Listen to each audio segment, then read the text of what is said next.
Welcome back to the second segment of our program, How to Get a Divorce. I have with me two new guests, Dr. Carol Hughes and Bruce Fredenberg. Dr. Hughes holds her doctorate in clinical psychology, and she is a licensed marriage, family, and child therapist. Carol brings to the collaborative divorce approach 25 years of clinical experience working with couples, families, children, and adolescents, as well as extensive training in collaborative divorce, mediation.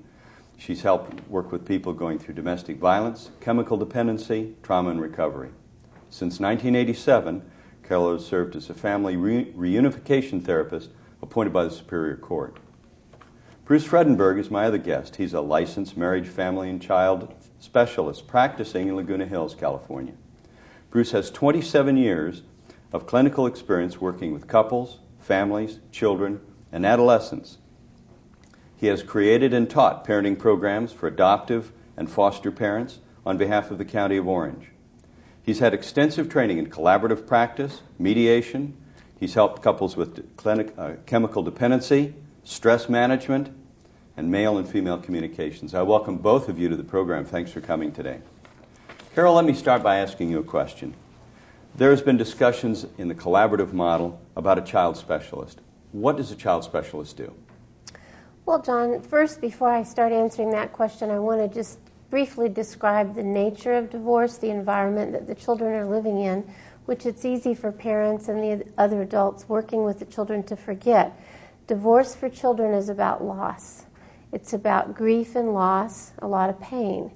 They're losing their family unit, their intact family, and they need assistance dealing with this pain and loss and grief process.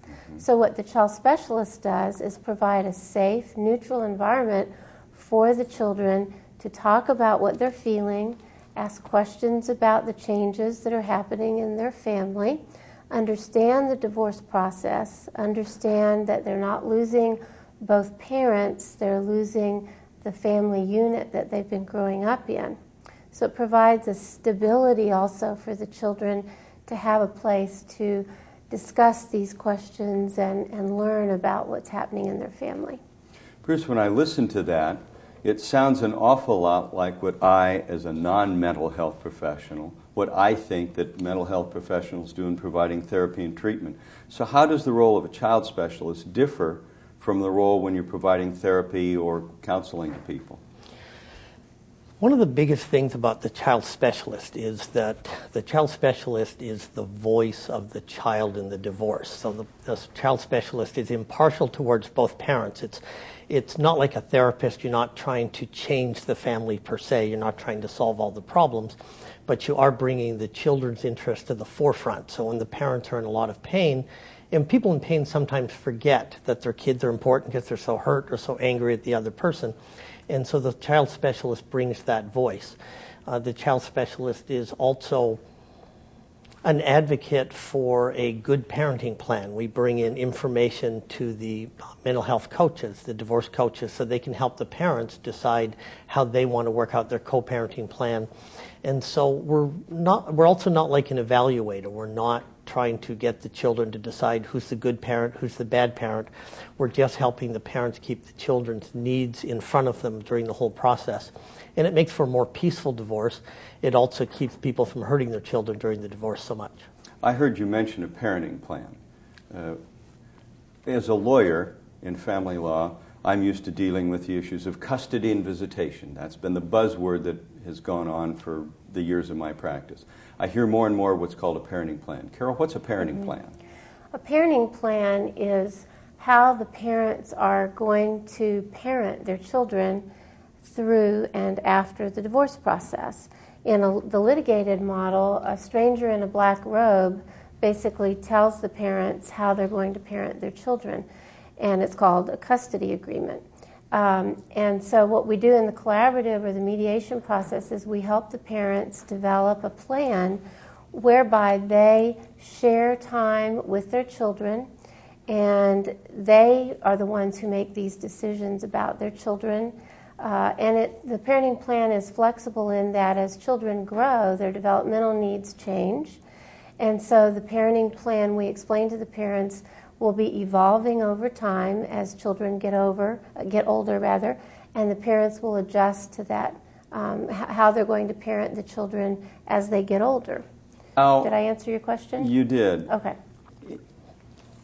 A lot of people who go through divorce and have issues regarding parenting of children, there seems to be a tremendous amount of, let's say, need and desire to have the children with them.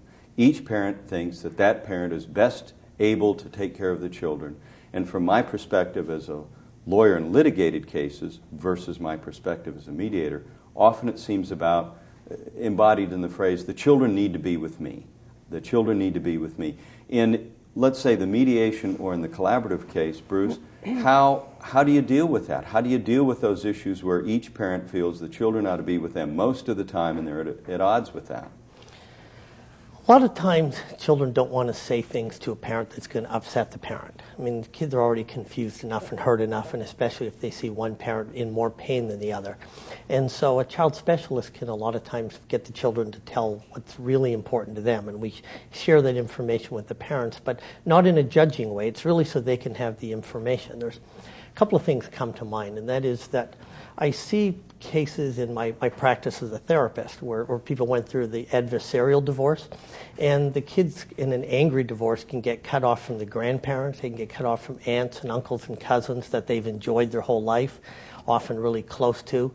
And when the parents are getting divorced, the kids aren't getting divorced. And so they still have all these relationships. And so by helping the parents to see that it's important for them to still have access to that, it opens up a bit of a wedge, a bit of a perspective so that the parents can really listen to what their kids want and what's best for the kids. And again, the kids have a voice. They don't have a choice. These are the parents making a decision. And the other thing I wanted to ask you, John, as a litigator, a lot of times in this process or other processes, people will get frustrated and they imagine if they go to court to litigate that suddenly they're going to have more power than if they stay in this process. And it seems to me that they have the most power in the collaborative process. What's your experience? That's a great question. And I hear often, I don't litigate as much now as I used to, but lawyers will always hear their clients say, I want you to tell the judge.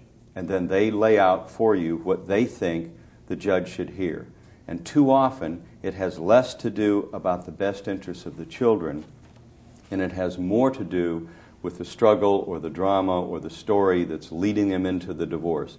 And they kind of have the idea if they can go to court and just tell the judge all of these burning issues, the judge will immediately see the light of day and will then award custody of the children the way that parent thinks. The reality is that an awful lot of that information of why one spouse was bad and couldn't be trusted and broke my heart and did all these things, a lot of times that information is not relevant to a judge. The judge is interested in a narrow band of information pertaining to the well-being and best interests of the children. So parties who think that they can be empowered when they have their day in court often find out that they didn't get in front of a judge what they wanted to, and very often they don't get their day in court because the case is going to be settled by their lawyers, and they never really get closure on those big issues. John, you mentioned empowerment. My experience, and probably yours too, Bruce, as a therapist and as a child specialist, is that parents and children come to the divorce process feeling disempowered.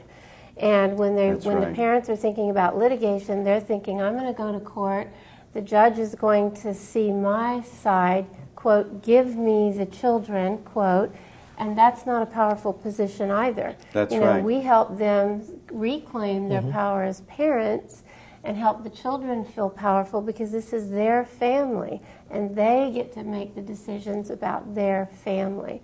And to me, that's one of the most important parts of what the child specialist does and what the coaches do, also the mental health coaches. I hope this information has been helpful to you.